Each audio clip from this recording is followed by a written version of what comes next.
Penemuan terowongan peninggalan Belanda di Klaten. Sebuah terowongan peninggalan Belanda ditemukan di Klaten. Terowongan itu diduga merupakan terowongan Beswiker Fabrik Cokrotulung alias terowongan pabrik gula PG Cokrotulung di zaman Belanda. Terowongan ini berada sekitar 6,25 meter dari permukaan tanah dan terpendam di bawah permukiman warga. Panjangannya pun mencapai ratusan meter. Namun saat ini, warga baru membuka akses secara manual sepanjang 100 meter. Pangkal terowongan ini diduga berpusat di bekas PG Cokrotulung yang saat ini dibangun Pasar Cokro. Penemuan terowongan ini kali pertama dilakukan Danang Heri Subiantoro bersama warga lainnya, Wawan, 25 November 2019 lalu. Sehabis salat subuh, Danang menyusuri pinggiran Kali Pusur guna mendekati mulut terowongan. Waktu itu, Danang hanya mengamati mulut terowongan dari luar. Kondisi di mulut terowongan nyaris tertutup lumpur. Setelah itu, Danang bercerita ke tetangganya, Gianto, yang kemungkinan besar arah terowongan berada di bawah rumah mereka. 1 pekan berikutnya, Danang mengumpulkan warga di Cokro Kembang. Dalam pertemuan itu dijelaskan, di bawah rumah warga terdapat terowongan yang berpotensi menjadi destinasi wisata baru di Cokro. Di waktu selanjutnya, 7 warga Cokro Kembang memberanikan diri masuk ke terowongan. Mereka memasuki mulut terowongan dengan cara merangkak. Waktu itu mulut terowongan masih dipenuhi lumpur yang diduga berasal dari Kali Pusur. Sepanjang 17 meter, warga masih berjalan merangkak.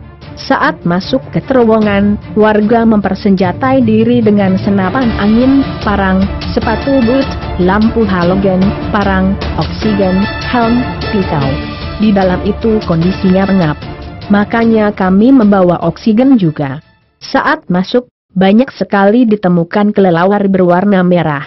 Jumlahnya mencapai ribuan, kata Danang Heri Subiantoro, saat ditemui wartawan di rumahnya, Kamis, 16 Januari 2020. Pada 1 Desember 2019, sebanyak 70 kepala keluarga, kakak, gotong royong membuka akses terowongan yang dipenuhi lumpur tersebut. Gotong royong ini akhirnya dikerjakan setiap pekan. Jumlah lumpur yang kami keruk dari dalam terowongan itu mencapai 75 kubik, jelas Danang. Di pekan ketiga, kami juga bisa menyingkirkan blok cor yang lebarnya hampir selebar mulut terowongan. Di pekan itu pula, kami sudah mengundang 3 pawang ular guna memastikan di terowongan tidak ada ularnya, tidak ada kotoran ular, tidak ada lungsungan ular, dan tidak ada aroma ular di dalam terowongan, imbuhnya. Guna memudahkan menyusuri terowongan, Danang melubangi tanah di depan rumahnya. Lubang galian sedalam 6,25 meter itu tembus ke terowongan. Berbekal galian itu, warga bisa menyusuri terowongan tak harus melalui mulut terowongan yang ada di pinggir Kali Pusur. Saat ini di dalam terowongan terdapat 3 blower, masing-masing berkekuatan 1500 watt, dan 8 lampu penerangan. Di dinding terowongan tersebut masih berair. Salah satu tokoh pemuda di Cokro Kembang, Suryanto, 42, warga di Cokro Kembang tak mengira di bawah rumah beberapa warga terdapat terowongan peninggalan zaman Belanda. Sewaktu kecil, Suryanto sering bermain di dekat mulut terowongan. Dulu saya sering bermain di depan mulut terowongan itu. Tapi juga enggak tahu kalau di situ adalah mulut terowongan, nyaris tertutup lumpur.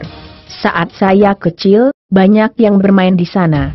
Kali di Pusur itu ya digunakan untuk mandi, goyang kerbau.